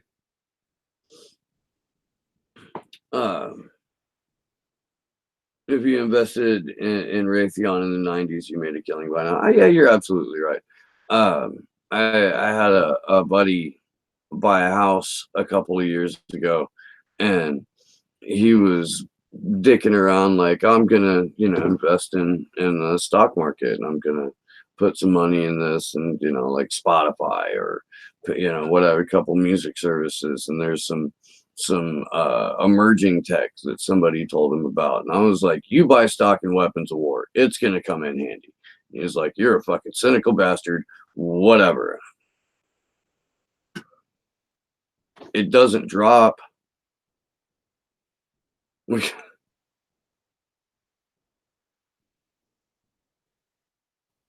Yeah, no, yeah, no, I get it, I do, but it made me think of yeah, trying to communicate to that dude that he should buy stock in weapons, because I was being cynical, but I was also trying to make a point. Um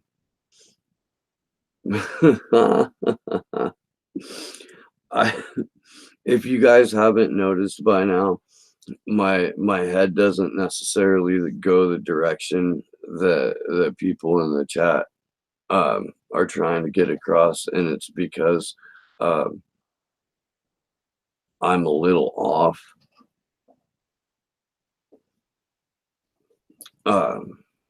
Having said that, I think I'm gonna wrap for the night. Thanks for hanging out, everybody. Thanks, Jason Carney. Thanks also to Taylor Hudak. I will, yeah, as soon as I can, have that episode up. Good luck to us all. I'm Steve Boykin. It's been Slow News Day.